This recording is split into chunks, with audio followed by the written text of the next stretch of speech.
The first time I walked into the spring house at the David Davis Farm in Earl Township, Lancaster County, something shifted. In the middle of August, I expected machinery. What I found instead changed something. The sun outside felt sharp and white, and the stone under my hand held a cold that did not belong to summer. I could smell wet limestone, old timber, and iron-rich water moving somewhere below the floor. Light fell through a small opening and stopped in the mist above the trough. I heard birds. I heard water. I did not hear a compressor. I stood there for 17 minutes looking for the expected thing. It was not there. And that was when I understood I had been wrong about everything. You do not need to manufacture cold first.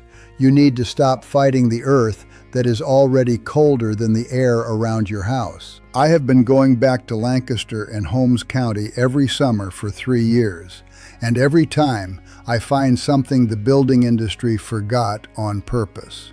The longer I stayed in those rooms, the stranger modern cooling started to look. Outside, you can hear whole neighborhoods humming against the afternoon. Inside those older buildings, the air feels slower, heavier, calmer, and somehow more intelligent. Heat comes in waves. Stone answers slowly. Soil answers even slower. That delay is everything. Once you feel it in your chest, you stop asking how much electricity a house needs. You start asking why a house forgot the temperature under its own floor. Here is the promise. A buried cooling loop can cut the heat load on the rooms you actually live in for $147 to $386. Common pipe, careful slope, one small fan. In stable soil, 7 feet down, you are borrowing 50 to 56 degree earth. You are not begging a compressor to rescue 95-degree air. And yes, this works even if your house was built 50 years ago. Stay with me, because what I found in Lancaster uses the same physics the Persians used to cool desert rooms 2,600 years ago. The mechanism is brutally simple. The United States Department of Energy states that shallow Earth stays in a narrow band of roughly 40 to 70 degrees Fahrenheit. Penn State course material gives you a simpler image. When winter air hits 30 degrees, ground 10 feet down can still sit near 50 degrees. Summer flips the same truth. Your yard becomes a heat sink. Think about a car radiator. Hot fluid moves across a cooler surface. Heat leaves. Temperature drops. The system keeps working because the exchange surface stays larger than the hot zone. A buried tube does the same job with air. The University of Florida tested a 100-foot underground air tunnel, 12 inches in diameter, buried 9 feet deep. At 1,000 cubic feet per minute, it dropped incoming air from 90 degrees to 83 degrees. Here is the part nobody says out loud. That same University of Florida bulletin calculated a coefficient of performance of about 12 for that open-loop tunnel. That means 12 units of cooling benefit for every 1 unit of fan input. A conventional window air conditioner usually lives around a coefficient of performance near 3. The compressor does the heavy lifting. The earth loop lets the ground do it first. That gap represents a market of roughly $31.7 billion in equipment and service every year. And that is why you have never heard of this. There is another reason the numbers feel impossible. Soil does not respond to noon the way air does. Sun spikes fast. Ground lags by weeks and months. Moist soil holds more energy than dry soil.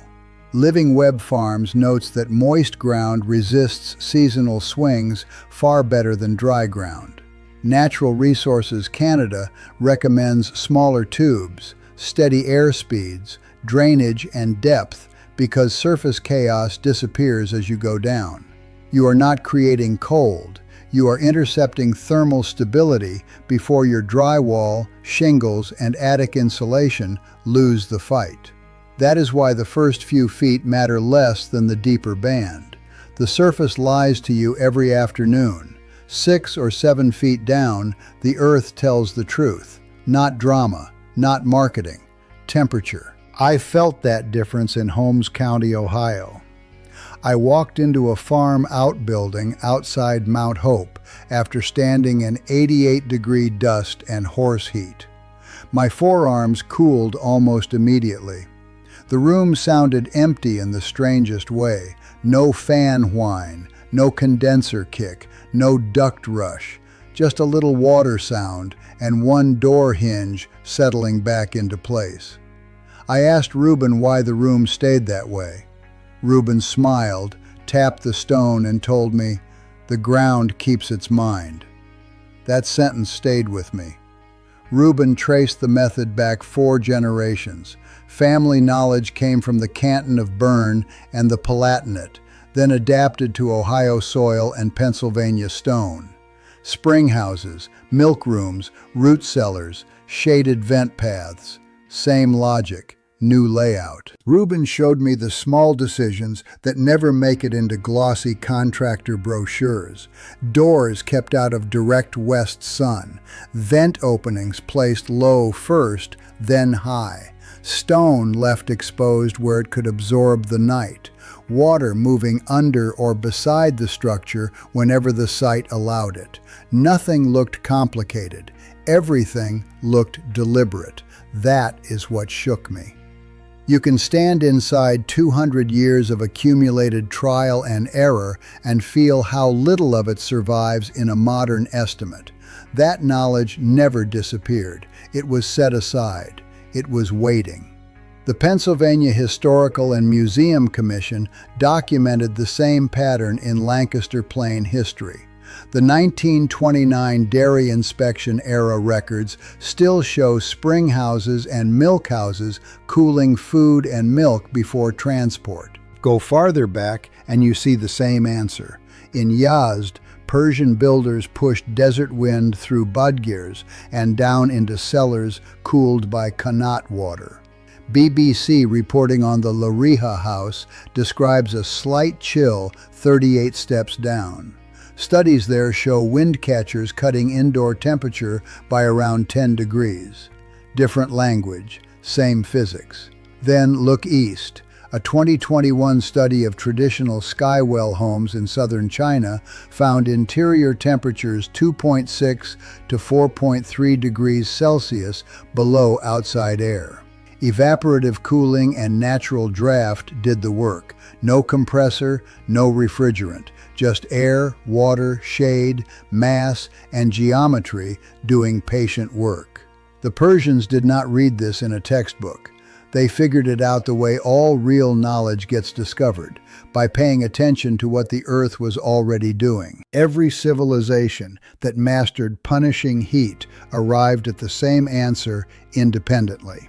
The Amish never forgot. They carried it from Canton Bern and the Palatinate to Pennsylvania and Ohio 200 years ago. They kept building it because it worked and because permission was never required. You see the same pattern again in older desert architecture across the Southwest. Food storage and summer shelter drop below grade because Earth beats sun when survival matters. You see it in stone basements across Pennsylvania German farms, where one step downward can feel like crossing a weather line. Separate cultures, separate centuries, same conclusion. Move air through cooler mass, protect water, slow the heat before it reaches the body. The names change, the physics never does. Then came the profitable turn. In 1922, Willis Carrier introduced the centrifugal chiller at the Rivoli Theater in New York. The cost of large-scale mechanical cooling fell hard enough to create a national comfort market. By 1947, the Department of Energy records 43,000 room units sold in a single year.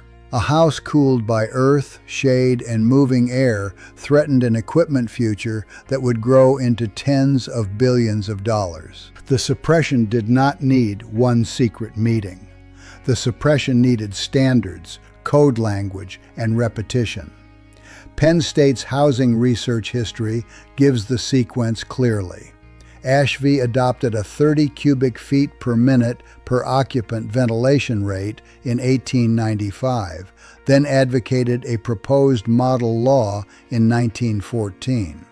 By 1925, 22 states adopted the requirement. Penn State states the consequence plainly. That requirement necessitated mechanical ventilation because open windows were labeled unpredictable and unpleasant. That knowledge never disappeared. It was written out of the manual. It was waiting. Look at the Allies. Sackett-Wilhelm's Lithographing and Publishing Company gave Carrier the first famous commercial problem in 1902, tying cooling to print quality and modern production. State code offices then repeated ASHV language that favored fan-driven ventilation. Frigidaire entered the home market in 1929. General Electric followed with self-contained room coolers in 1930 and 1931. Press, regulation, and industry did not need identical motives. Profit lined the path for all of them. Then chemistry sealed the habit. The Department of Energy History of Air Conditioning adds the chemistry. General Motors chemists Thomas Midgley, Albert Henny, and Robert McNary developed chlorofluorocarbon refrigerants that made room cooling safer to sell at scale. Carrier sold the first home air conditioner in 1926. Frigidaire sold a split-system room cooler in 1929. Schultz and Sherman patented the window unit in 1932. By the late 1960s, most new homes came with central air. Once, entire subdivisions, utilities, lenders, and builders organized around compressors, earth-coupled cooling stopped looking modern enough to market.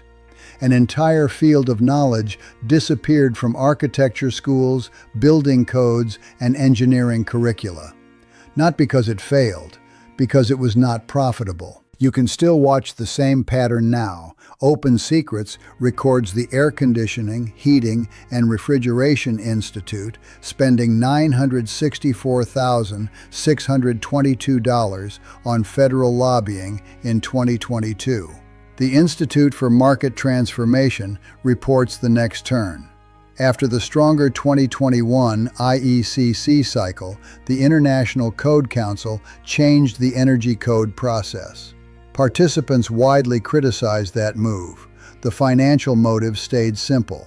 The easier it is to keep buildings dependent on equipment upgrades, the harder it is for low-input alternatives to return. Nobody told you, not your builder, not your contractor, not the man who sold you a higher SEER unit. A buried loop does not create recurring service calls. It does not need refrigerant. It does not ask for a compressor replacement at year 14. That is the problem. The HVAC systems market in America is worth about $31.7 billion a year. Every alternative system built is one compressor that never gets sold. Now, if you already own a house and you're thinking this only applies to people with land, stay with me, because this next part is specifically for you. You don't need to rip out your existing system. You need a yard, a drill, a weekend. You also need the right expectation. This is not a magic trick, and it is not a full house mall temperature fantasy. This is targeted cooling for the rooms where your body actually pays the price. Bedrooms, home offices, one sitting room, one nursery. The first victory is not a 68-degree house in July. The first victory is sleeping without the compressor cycling all night. You wake without that sticky, irritated heat sitting on your skin. Start with the room that punishes you first. A bedroom of 140 to 220 square feet is perfect. You feel the result fast, and you do not need heroic airflow. Mark one trench 70 to 100 feet long. Keep it 6 to 7 feet deep. Stay at least 8 feet from septic lines, trees, and utility runs. If your yard forces turns, keep every bend broad. Tight elbows steal pressure. Use 6-inch thin-wall PVC sewer pipe or smooth interior HDPE, not flex duct, for the buried run. Natural Resources Canada gives the useful range. Tube diameters should sit between 0.15 and 0.25 meters. Lengths should run 30 to 40 meters with depths of 3 to 5 meters. For a simple retrofit, one 6-inch line over 80 feet works well. Two parallel 6-inch lines work better if you have the trench open anyway. Place the intake where the yard already helps you. North shade beats south glare. Under shrubs beats reflected driveway heat. Keep the hood at least 18 inches above grade so summer storm splash does not carry mud into the line. If you can build a small cedar or metal intake box, do it. Add a clean-out cap at the low point and another at the house end. 40 minutes the first time you service it will save you hours later. Pitch the pipe 2 degrees toward a condensate drain or daylight outlet. Slope is not negotiable. The University of Florida Bulletin says the tunnel should slope toward the inlet end to remove water. Living Web Farms warns that warm, humid climates must handle condensation. Slope is not optional. A flat pipe causes standing water, biofilm, and mold. Bed the pipe in 2 to 3 inches of sand. Seal joints with PVC primer and solvent cement, or with the correct gasket system if you use bell end sewer pipe. Put stainless insect screen on the intake hood. Then add a simple filter box with MERV8 material where you can actually reach it. At the house end, connect the buried run to an 8-inch inline duct fan. It should pull 160 to 240 cubic feet per minute on 38 to 72 watts. Insulate the final 6 to 8 feet indoors with closed-cell duct wrap. You do not want to lose the gain before the air enters the room. If your soil stays wet, wrap the pipe bed with washed gravel for the bottom 4 inches. Give the drain point somewhere honest to go. If your soil runs dry and sandy, make the run closer to 100 feet because dry ground trades heat more slowly. If you already own a box fan, place it across the room, not directly at the vent. Mixing matters. Direct blast feels cold. Mixed air cools the room. If you want the cheap version, build a window insert from 1/2 inch plywood. Cut one 6-inch collar, then let the room exhaust through a cracked opposite window at night. If you want the cleaner version, return hot room air to a second exhaust point. Use the buried line only for supply. On a 95-degree day, expect supply air in the upper 70s to low 80s. That assumes soil below frost depth stays near 54 to 56 degrees. That assumes a 70 to 100 foot run, with results changing by soil moisture and fan speed. In a sealed 180 square foot bedroom with blackout curtains, that usually means 8 to 14 degrees below outdoor air by bedtime. This takes one Saturday morning to trench if you rent the machine. Then give one long afternoon to laying pipe, sealing joints, backfilling, and mounting the fan. Materials stay low if you stay disciplined. Pipe runs $67 to $118. The fan runs $38 to $74. Sand costs $14 to $28. Screen costs $11 to $19. Filter media costs $9 to $17. Primer and cement cost $8 to $21. Salvaged window insert wood can cost $0 to $79. Give the intake filter a check once a month in July and August and flush the condensate path once a season. The buried pipe itself should need attention only every 5 to 10 years. Your central air system costs $5,600 to $12,400 to install. It costs $118 per month to run in hot months. It lasts 12 to 18 years before it ends up in a landfill. This costs $147 to $386 total. It lasts 25 to 50 years. Your choice. Build one useful trench this summer, and the yard starts working for you instead. Tonight, if you want more output later, do not rip everything apart. Add a second line. Add a better intake box. Add a thermostat switch that turns the fan on at 78 degrees and off at 70. You scale this the same way older builders scaled everything else.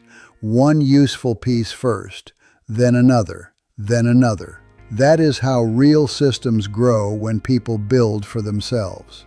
Do not make the beginner mistake of chasing volume before you chase control. More airflow is not always better. University guidance and field builds show the same trade-off. When air races through the tube, contact time drops, and the earth gets less time to pull heat out. I would rather move 180 cubic feet per minute of cooler air for 6 hours. I would not blast 420 cubic feet per minute of mediocre air for 1 sweaty hour. Slow, steady, filtered, and drained wins. That is how you turn a cheap buried line into something you actually trust in July. Your first test should happen at dusk, not noon. Let the fan run for 20 minutes with the room closed, then walk in and feel the difference at floor level first. The coolest air always shows itself low before the whole room evens out. Put one thermometer at the vent, one by the bed, and one outside in the shade. Write the numbers down. Real knowledge starts there. Not with hype, not with hope. With 3 temperatures, 1 notebook, and enough patience to watch what your own yard does after sunset. And when the first electric bill drops, read it differently. Do not just ask what you spent, ask what you did not need. Ask how many compressor hours never happened because one trench carried the load first. Ask what happens if you add attic shading, a better curtain, or a second line next year. This is how dependence shrinks, quietly. One avoided purchase at a time. One avoided upgrade at a time. One room at a time, until the whole way you think about comfort starts breaking away from the script you were handed. And if you worry about winter, cap the room vent when summer ends and let the buried line rest. Some people reverse the fan and use shoulder season air. I would not start there. Keep the first build simple. Learn one season well. Then decide whether your soil, humidity, and schedule justify a second use. Mastery always begins with one clear job. Keep a sketch of the trench, note the pipe depth, and mark the clean-out points before the grass grows back. 5 years later, you will thank yourself. So will anybody who inherits the house after you. Systems survive when the knowledge stays with them. Otherwise, even the smartest build turns back into mystery the moment memory leaves the room. That part matters more than you think. Everything I have covered across this channel now lives in one place. Root cellar summer cooling, low smoke rocket cooking, gravity rainwater kitchen system. Step by step, season by season, room by room, in the order the families actually use it. It does not have a name yet. Link is in the description. But stay here, because what Ruben built is the part nobody is talking about yet. Because the deepest part is not the trench, it is the insult. You already live on the material doing the work. You mow over it, you walk over it. You pay a monthly bill to fight the very temperature bank sitting under your feet. Not because it failed, because compressor sales depend on forgetting it. And once you see that, other things change. You start noticing why old houses had transoms, why porches ran deep, and why cellars sat half in shadow. You also see why a stone outbuilding can feel smarter than a modern subdivision. The Amish did not read this in a textbook. They figured it out the way all real knowledge gets discovered, by paying attention to what the earth was already doing. That is what you are doing now. You are also doing something bigger than a retrofit. You are changing the order of trust. Instead of trusting a louder machine, you start trusting measurement, material, and place. You start asking what your lot already gives you for free. You start looking at slope, shade, soil moisture, night air, and wall mass the way older builders did, not as decoration, as equipment. Once that happens, a yard stops being empty grass and starts becoming infrastructure. If you are the kind of person who believes this, you already know what to do. Real knowledge has been quietly pushed aside to protect someone else's profit. Hit subscribe. Not for me, for what comes next. Because this is not a channel. This is a quiet movement of people who have decided they are done being sold what they already own. I want to hear from you. Drop your state, your July power bill, and whether your grandparents used a cellar, spring house, or window fan in the comments. I read every single one, and your answers decide what we cover next. Next week, I am going to show you what a 1946 Penn State document reveals. It explains how to keep a house dry without a dehumidifier. The technique uses nothing but lime, airflow, and wall temperature. And the report from 1946 proves building experts understood summer moisture control decades before selling you another machine. You are not going to want to miss that one.